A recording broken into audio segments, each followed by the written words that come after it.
స్తోత్రం. ఈ వీడియో కూడా వినండి, 2 వీడియోలు పెట్టాను. 91వ కీర్తనలో మంచి మాట ఉంది. 91వ కీర్తన చదివే ముందు మొట్టమొదటి కీర్తనలో ఒక మాట ఉంది, అది కూడా మీకు చూపించి నేను 91వ కీర్తనకు వెళ్తున్నాను.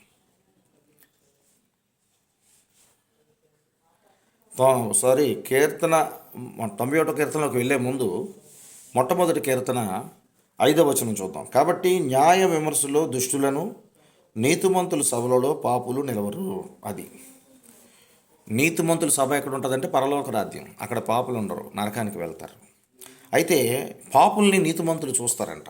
91వ కీర్తనలో ఉంది చూడండి. 91వ కీర్తనలో దీనికి ముందు అదే ఇందాకలా మత్తయి సువార్తలో 25:34 అక్కడ ఏముందంటే, మత్తయి సువార్తలో 25వ అధ్యాయంలో 34లో ఏముందంటే,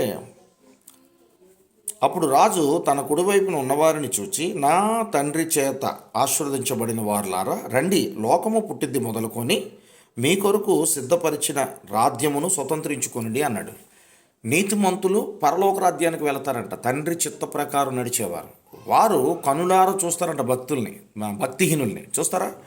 91వ కీర్తనలో ఇక్కడ మోషే గారు రాసిన కీర్తనలో చాలా స్పష్టంగా ఉంది. 91వ కీర్తన బాగా చదవండి, మంచి అద్భుతమైన కీర్తన. ఆదికాండం నుంచి ప్రకటన గ్రంథం వరకు బైబిల్ చదివినవాడు ధన్యుడు. ఇక్కడ చూడండి 91వ కీర్తనలో 8వ వచనం, నీవు కనులారా చూచుచుండగా భక్తిహీనులకు ప్రతిఫలము కలుగును. భక్తిహీనులకి ప్రతిఫలము, నిత్యాగ్నికి వెళ్ళిపోతారు, శపించబడతారు. మత్తయి సువార్త 25:41లో శపించబడిన వారలారా అపవాదికి వాడికి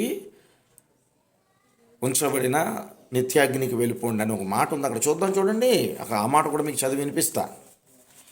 అప్పుడు ఎడమవైపు ఉన్నవారిని చూచి, శపించబడిన వారులారా నన్ను విడిచి, ఎవరిని విడిచి? దేవుణ్ణి విడిచి, నన్ను విడిచి అపవాదికిని వాని దూతలకును సిద్ధపరచబడిన నిత్య అగ్నిలోకి పోవుడి. అది దేవుడు చెప్తున్నాడు. నన్ను విడిచి, నీతిమంతులు ఇక్కడ మాత్రమే ఉంటారు, దుష్టులు నాతో ఉన్నందుకు వీల్లేదు కనుక దుష్టత్వం ఉన్నవారు నన్ను విడిచి వెళ్ళిపోంటారు మీరని అక్కడ న్యాయ విమర్శలు 2 గుంపులు నుంచోబెడతారు. కుడిపక్కున్నవారు పరలోకానికి వెళ్తారు, ఎడం పక్కున్నవారు సాతానుతో పాటు శపించబడి వెళ్ళిపోతారు. దేవుడు మాట వినలేని వారు, వారికి నిత్యజీవం ఉండదు. అందుకే మీకు నిత్యజీవం కావాలంటే 2 చేతులు చాచి పిలుస్తున్నాడు. మీ ఆలోచనలు మంచివి కాదు, అయినా నా దర్శనానికి రానిచ్చేదనని యెషయా అధ్యాయము 65వ అధ్యాయం మొట్టమొదటి వచనం 2వ వచనం చదువుకోండి. అలాగే నేనే మార్గం, నేనే సత్యం, నేనే జీవం, నీకోసం 2 చేతులు చాచి నా మార్గంలోకి రండి, నా మార్గంలో ఎటువంటి పాపం లేదు, మీ పాపాన్ని అన్నింటిలో కూడా నేను క్షమిస్తాను. నా పాపం నేను మీకోసం వచ్చాను గనక, నేను మీకోసం చేయవలసిన కార్యాలు బోల్డ్ ఉన్నాయి గనక ఆ పాపం నుంచి విడిచిపెట్టి నా దగ్గరికి వస్తే నా రక్తం ద్వారా నీ పాపాన్ని తుడిచివేసి నా మార్గంలో ఎటువంటి పాపం లేదని సత్యాన్ని నీకు చెప్పి, ఎటువంటి అబద్ధం ఆడొద్దని సత్యాన్ని ప్రకటించి ఆ సత్యాన్ని సర్వలోకానికి వెళ్ళి ప్రకటించండి. ఇదిగో నన్ను స్వస్థపరిచిన దేవుడు, నన్ను రక్షించిన దేవుడు, నాకు నిత్యజీవం ఇస్తానన్న దేవుడు, ఇదిగో మీకు కూడా దేవుడు 2 చేతులు చేస్తున్నాడని చెప్పడానికి నేనే మార్గం, నేనే సత్యం, నేనే జీవం, మార్గంలోకి రండి అని ఆయనే నడిపిస్తున్నాడంట అందరినీ. మంచివారు అందరినీ నడిపిస్తున్నారు, మంచివారిని చెడ్డవారిని ఆయన చూస్తున్నాడు. సామెతలు 15:3 ప్రకారం.